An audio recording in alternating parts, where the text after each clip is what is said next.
What's going on, everybody? Here we are again. Had to go get a couple of reps in, because what you need to do is you need to get the pump. No better way to get the pump with a big ass turbo. Oh, good God, that thing is heavy. So, parts came in the mail. All right, I'm gonna jump straight into this vlog. We're gonna talk about a couple different things here, and we're gonna unbox some stuff. So let's just get right in it, because I can't wait.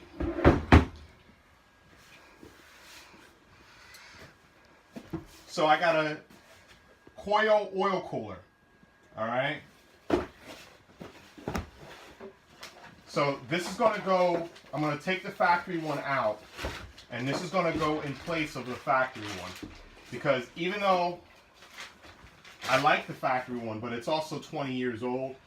My car is a 97 R33 GTR. If you guys are new to the channel, we did a RB30 26 swap that R.I.P.S Motorsports in New Zealand built. TK Autosports did all the install. And now the car is at Tatomo Racing getting ready to get dyno tuned. So stay tuned.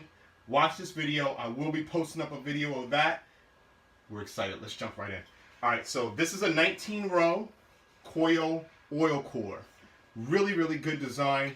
Really, really high quality. I'm very, very happy that I went with this one. I was going to go with a Mishimoto, but I really, really like Koyo stuff. Everything that I have, my radiator is from Koyo. I got a couple other things that are from Koyo. On my RX-7, my oil coolers on that are from Koyo. This is the new design. I'm really, really happy with this. So, if you guys don't know what an oil cooler does, let's talk about it for a minute. Oil comes in this way from the motor, all right? It's hot, boiling, especially if you're on the track. It comes in this way. It flows as air passes through. It flows this way, cools down, and then goes back to where we're going to put it. We're going to actually use this part. So that goes right into this. So Improve Racing helped me out with some of this stuff. Not sponsored by them, but I do get a lot of this stuff from them. So this is the oil filter sandwich that they sell. It's got the in and the out, and it's got a little space for oil sensor. What I like about it is it's got a grip on it. So if you guys have ever used Fram, it's got a kind of a grip, so it's kind of hard, you know, it comes off. You got something to grab onto and twist when you go to take it off. So since we're doing that, I got this from them. So this is a oil relocation thermostat. So this has a 180-degree thermostat in there. It's got an in and an out. What you actually do is you mount it this way, or whichever way you want, but your oil filter goes on here. It actually goes on here now. So so this is going where the oil filter was. This is where the oil filter is going to go, and then all that's going to be plumbed into the cooler. So like I said, this is 180 degrees. That means at 185 degrees, this will open up and allow oil to run into my oil cooler. What that'll benefit is it'll prevent overcooling, so it won't just be running straight. I know a lot of people who run their oil coolers straight, and that's not a bad thing. It's just, it's better to have something that's going to, I want my car to run at the proper temperature. You know, we want to prevent things from happening, so that's what we're going to be doing. With that, since we're doing all that, I bought an AccuSump, but I didn't buy the AccuSump brand. I actually bought Moroso, which Moroso has been around forever. So this is a Moroso Oil Accumulator. This is going to hold a 1.5 quarts of oil, plus whatever in the lines, plus whatever in the oil cooler. So we're adding a whole lot more oil to this motor, guys. I don't know how much, you know, how many quarts. I know usually a Nissan Skyline RB26 takes about 4.5 quarts, somewhere around there, depending on the type of oil that you're going with. I like using I actually use Rotella diesel oil in my car. That's a little little secret, because the diesel oil has better protection for your turbo, and my Borg Warner EFR 9174 turbo is going to need all the protection it's going to get. So we're going to put this back. We're going to leave that out like that. We'll leave that out. With that comes a couple more things here. So this is the solenoid that actually wires into the ECU. So I'm running a Haltech 2500. The guys at Haltech are great. Big shout out to Justin. Big shout out to Matt down in Australia. Anytime I need these guys are great. Great. I mean, I had an issue with my ECU. I sent it to them. They sorted it out. Not only did they sort it out, they made it available for me to get the upgraded one. So I have the Elite 2500 now. We'll be running all types of good stuff on there. The 2500 is probably one of the best ECUs on the market. I like it because it's super simple to use. I mean, you can spit out your own wiring diagram. You can assign everything. It's great. So once I get that back, I'll show you how to wire this in, and I'll show you how to designate which one is going to work. But this is the solenoid. All right. This solenoid comes with pressure sensor. So this is what's going to actually tell the ECU, hey, you know, we're dropping below oil pressure.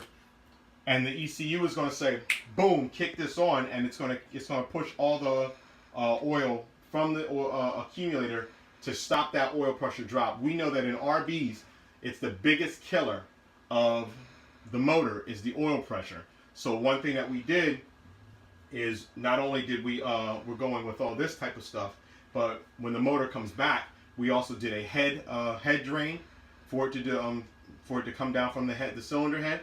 We changed some of the restrictors around. We did a couple things here and there. One thing that the car is going to have in the future is we're going to do the SuperTech gear drive.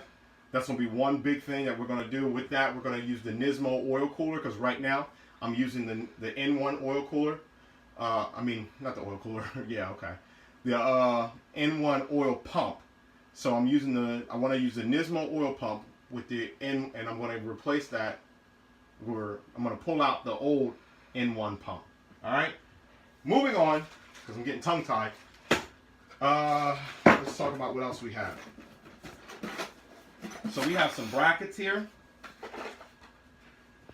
This is the one-way check valve. So what the one-way check valve does, guys, if you don't know, so everything follows the path of least resistance.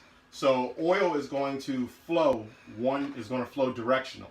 So as it flows, we're going to be introducing the AccuSump into the system. So we don't want it to backflow and potentially waste time or create too much pressure or more of a pressure drop. So what the check valve does is it's like a little door, and as it flows, it won't allow things to flow backwards. It can only flow forward. All right, so we're going to use that. With this, they also send you hangers. So I don't know where we're going to hang this thing at yet. I seen a guy in Germany with a R34. He had it right up underneath of the, right between the intercooler and the radiator. I don't know if I'm going to put mine there. I mostly see them go in the trunk. So that's where we're probably going to end up putting it. I just don't know. I did order AN10 lines, so I'm waiting for those to come in. One more thing that did come in was the fittings. So I got all the fittings that go with that. So I'll show you guys how this kind of works. Right in like that. I want to put some Teflon tape on it, maybe some thread, some Loctite thread sealer, just so that we don't get any oil to seep out of here. It's got a nice little oil O-ring on there. Big thank you to the guys at Improve Racing. These guys are really great. They really did hook us up. So this stuff is going to be going on the GTR as soon as it gets back from the dyno. I wish that I could have put it on before it went to the dyno, but didn't have the time. You know, we jumped in, we started doing different things.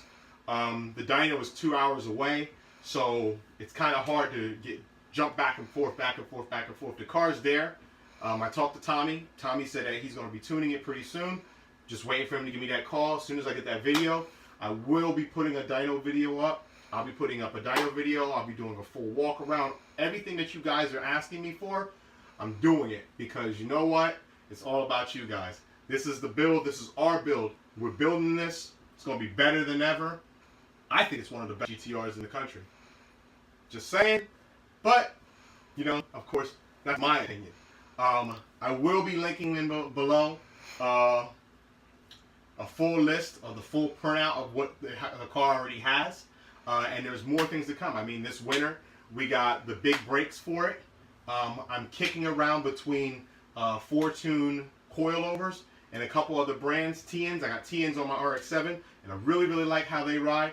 But, you know, a couple people have told me about Fortune. If you guys know, give me some information about it. Post in the comments. Don't forget to like and subscribe. Post in the comments. Let me know what's going on, because you know what? You guys are also doing this with me. You know, you guys have some of this stuff, so I need your input. With that, I'm going to go ahead and close out this video. Thank you guys so much. Like I said, it's all about you guys. I'm so thankful. We're so blessed to be able to do all this types of stuff. The RX-7, we reached out. We talked to a couple different companies that make the 26B. So we are going to do a billet 26B.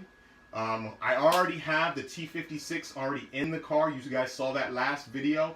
The T56 that's in the RX-7 is actually John Von Gittin Jr.'s old T56. It was built by his race team out of one of his other Mustangs. So, pretty cool. I got a whole backstory on that. We're not going to talk about that right now, but we're going to go ahead and talk a little bit more about the RX-7.